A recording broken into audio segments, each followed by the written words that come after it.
A'udzubillahi minasyaitonirrajim. Bismillahirrahmanirrahim. Alhamdulillahirabbil alamin wassalatu wassalamu ala asyrafil anbiya'i wal mursalin sayyidina Muhammadin wa ala alihi washabbihi ajmain. Amma ba'du. Assalamualaikum warahmatullahi taala wabarakatuh. Alhamdulillah. Hari ini kita dapat menyambung lagi pembelajaran kita dalam subjek pendidikan Islam tingkatan 4. Apa khabar semua murid-murid? Diharapkan semuanya sihat walafiat di bawah rahmat Allah SWT.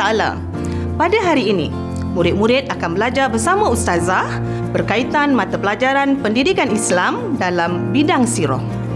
Jadi, jangan ke mana-mana. Keluarkan buku catatan dan mula catat sekarang ya. Baiklah. Tamadun Islam telah bermula sejak negara Islam pertama dibina oleh Nabi Muhammad sallallahu alaihi wasallam di Madinah Al-Munawwarah. Keagungan tamadun ini diteruskan oleh generasi seterusnya pada zaman Khulafa' ar-Rasyidin dan Kerajaan Umayyah. Pada zaman Kerajaan Umayyah, tamadun Islam berada di mercu keagungan, berikutan pencapaian umat Islam dalam pelbagai aspek. Ustazah yakin kamu dapat meneka tajuk yang bakal kita bincangkan pada hari ini.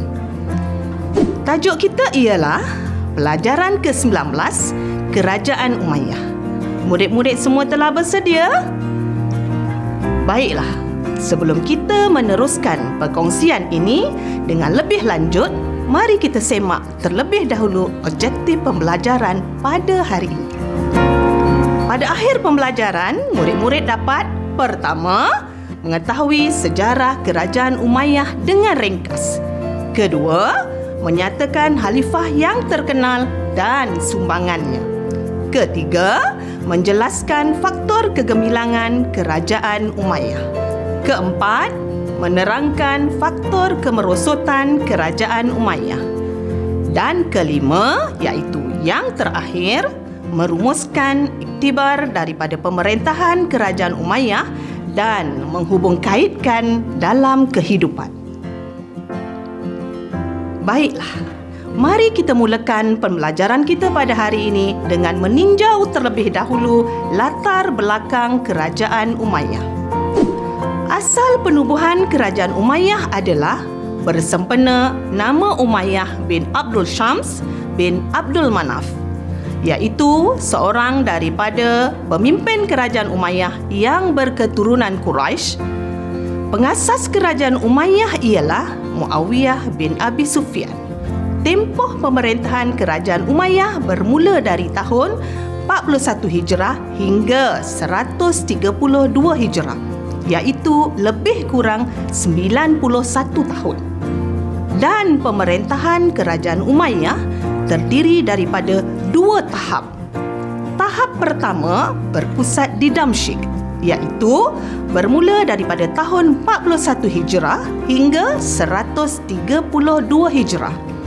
Pada masa ini menggunakan gelaran khalifah bagi pemimpinnya.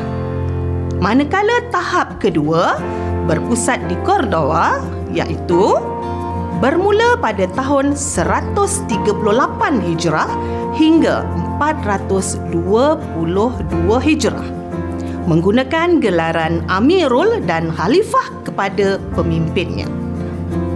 Keluasan kerajaan Bani Umayyah meliputi sebahagian besar benua Afrika, Asia dan juga Eropah.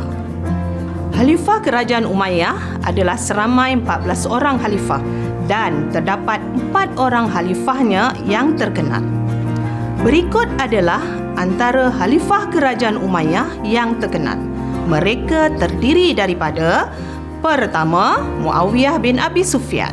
Kedua, Abdul Malik bin Marwan. Ketiga, Al-Walid bin Abdul Malik. Dan keempat, Umar bin Abdul Aziz. Khalifah yang pertama adalah Muawiyah bin Abi Sufyan, manakala khalifah yang terakhir ialah Marwan bin Muhammad. Pusat pemerintahan Kerajaan Umayyah adalah terletak di kota Damsyik, Syria. Macam mana murid-murid? Boleh ingat apa yang Ustazah nyatakan tadi dalam sejarah penubuhan Kerajaan Umayyah? Cuba kita uji soalannya. Nyatakan sejarah kerajaan Umayyah secara ringkas. Lengkapkan peta minda ini. Pertama, kedua, ketiga, keempat. Mari kita lihat jawapannya. Pertama, pengasas Muawiyah bin Abi Sufyan. Kedua, 91 tahun tempoh pemerintahannya. Ketiga, Damsyik, ibu kota kerajaan Umayyah. Keempat, mempunyai 14 orang khalifah. Alhamdulillah, bagus anak-anak murid Ustazah. Kita teruskan lagi pembelajaran kita ya. Baiklah murid-murid. Seterusnya, kita lihat satu persatu khalifahnya yang terkenal dalam memegang tampuk pemerintahan kerajaan Umayyah. Khalifahnya yang terkenal pertama ialah Muawiyah bin Abi Sufyan. Beliau adalah khalifah yang pertama. Beliau memerintah selama 19 tahun 3 bulan, iaitu bermula daripada tahun 41 Hijrah hingga tahun 60 Hijrah. Sumbangan beliau dalam sepanjang pemerintahannya ialah: pertama, beliau telah menjadikan Damsyik sebagai pusat pemerintahan Islam yang terkenal. Kedua, beliau mewujudkan perkhidmatan pos berkuda ataupun disebut sebagai Dewan Al-Barid. Seterusnya yang ketiga, beliau telah memperkenalkan cap mohon rasmi kerajaan Umayyah yang disebut sebagai Dewan Al-Khatim. Yang keempat, beliau menubuhkan Jabatan Setiausaha, Dewan Ar-Rasail, Jabatan Cukai dan Jabatan Urusan Awam. Dan yang kelima, memperkasakan armada laut, iaitu dalam bahagian ketenteraan. Baiklah, seterusnya kita lihat khalifah yang terkenal kedua, iaitu Abdul Malik bin Marwan. Beliau adalah khalifah yang kelima dalam senarai pemerintahan kerajaan Umayyah. Beliau telah memerintah selama 21 tahun, iaitu bermula daripada tahun 65 Hijrah hingga tahun 86 Hijrah. Baik, sumbangan beliau dalam kerajaan Umayyah ialah: pertama, menetapkan bahasa Arab sebagai bahasa rasmi dalam urusan pentadbiran negara. Kedua, mencetak mata wang dinar Islam pertama bertulisan Arab dan berteks Al-Quran. Tiga, menaik taraf perkhidmatan pos dan sistem pengangkutan awam. Empat, menubuhkan Dewan Al-Jundu, iaitu dalam bidang ketenteraan untuk mengurus pertahanan negara. 5. Mengarahkan pembinaan Qubbatus Sahra di Baitul Maqdis. Qubbatus Sahra adalah sebuah bangunan 8 persegi berkubah emas yang terletak di tengah-tengah kompleks Masjid Al-Aqsa. Baiklah, seterusnya kita lihat khalifah yang terkenal ketiga pula, iaitu Walid bin Abdul Malik. Beliau adalah khalifah yang keenam dalam senarai pemerintahan kerajaan Umayyah.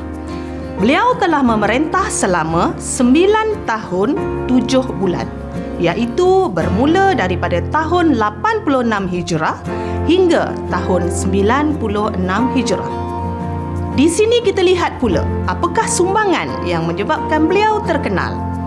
Beliau telah melakukan pembukaan wilayah baharu Islam seperti Andalus dan India, memperbaik dan mencantikkan seni bina Masjid Nabawi, membina banyak masjid baharu seperti Masjid Umawi di Damsyik yang bercirikan seni bina Islam, memberikan perhatian kepada rakyat berkeperluan khas seperti golongan warga emas dan orang buta dengan menubuhkan jabatan khas, menggalakkan pembinaan bangunan baharu bercirikan seni bina Islam sama seperti pembinaan masjid yang bercirikan Islam, memperbaiki jalan raya menuju ke negeri Hijaz bagi memudahkan perjalanan jemaah haji ke Baitullahil Haram.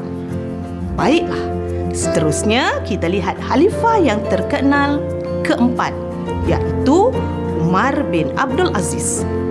Beliau adalah khalifah yang ke-8 dalam senarai pemerintahan Kerajaan Umayyah.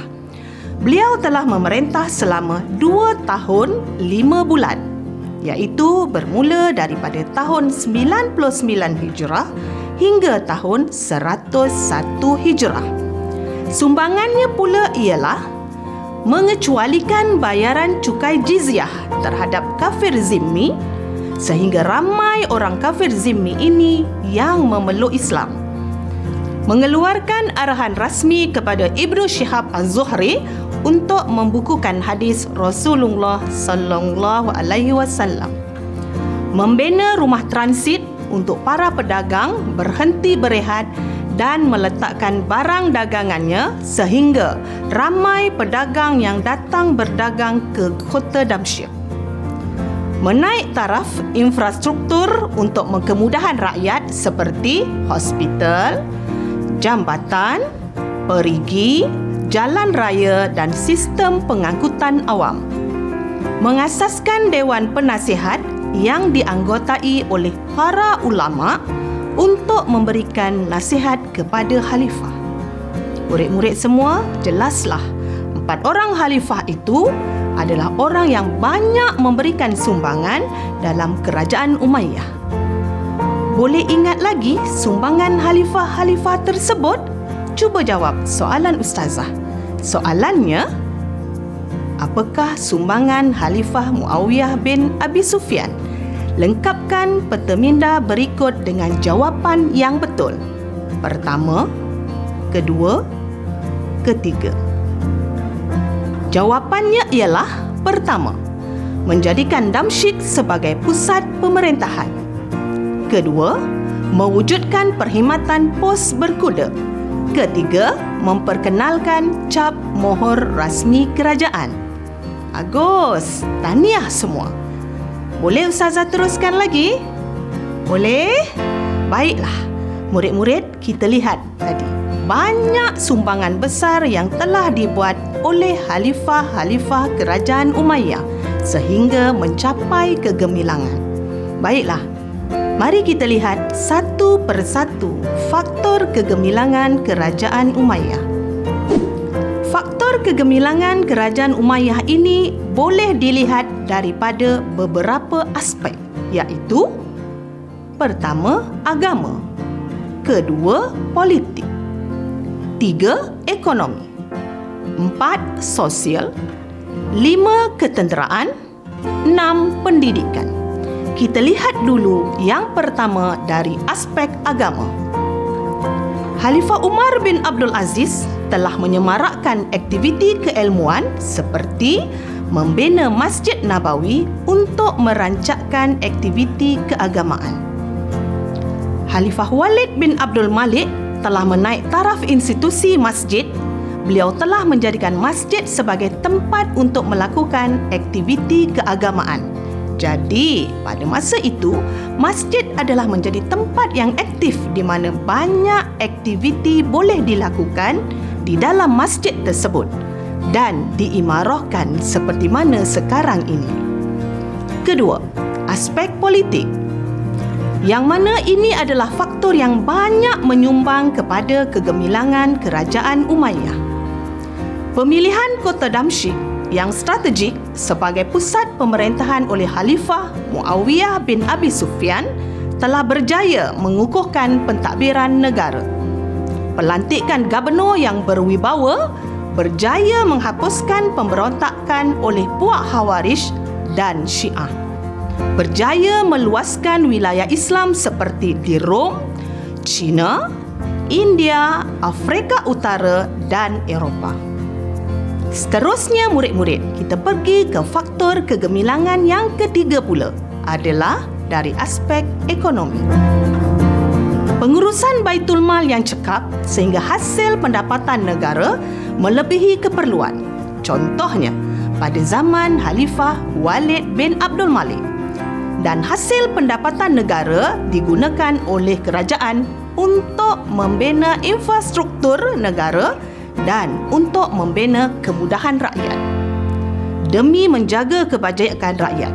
Kerajaan berjaya memanfaatkan hasil daripada pertanian dan perdagangan untuk membangunkan negara. Faktor kegemilangan yang keempat pula adalah dari aspek sosial. Penjagaan kebajikan rakyat menerusi bantuan kepada golongan yang memerlukan dan penyediaan kemudahan asas seperti masjid, jalan raya dan hospital, sama seperti yang telah dilakukan dalam aspek ekonomi tadi. Bila ada duit, maka macam-macam kita boleh buat dan rakyat pun boleh dapat manfaatnya. Hubungan erat antara pemimpin dan rakyat.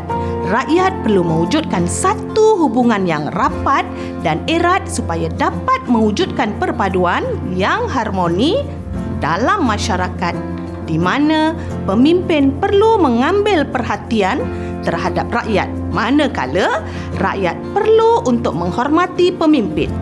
Barulah negara boleh maju kerana pemimpin dan rakyat saling hormat menghormati. Betul tak murid-murid? Dan seterusnya kita lihat faktor kegemilangan yang kelima pula adalah dari aspek ketenteraan. Pasukan angkatan tentera yang berdisiplin dan bersemangat. Kemudahan pangkalan tentera dan kapal perang yang dilengkapi dengan peralatan perang yang canggih. Adaptasi strategi peperangan dengan meniru corak gerakan daripada Parsi dalam ketenteraan. Peralatan dan strategi adalah dua elemen yang sangat penting untuk mengalahkan musuh dalam peperangan. Faktor kegemilangan yang keenam pula adalah dari aspek pendidikan. Pertama, menjadikan masjid dan istana sebagai pusat perkembangan ilmu pengetahuan. Kedua, galakkan daripada khalifah agar rakyat menguasai pelbagai ilmu. Siapa khalifahnya? Iaitu Abdul Malik bin Marwan dan Umar bin Abdul Aziz, agar rakyat menguasai pelbagai ilmu nakli seperti Al-Quran, tafsir, hadis dan nahwu.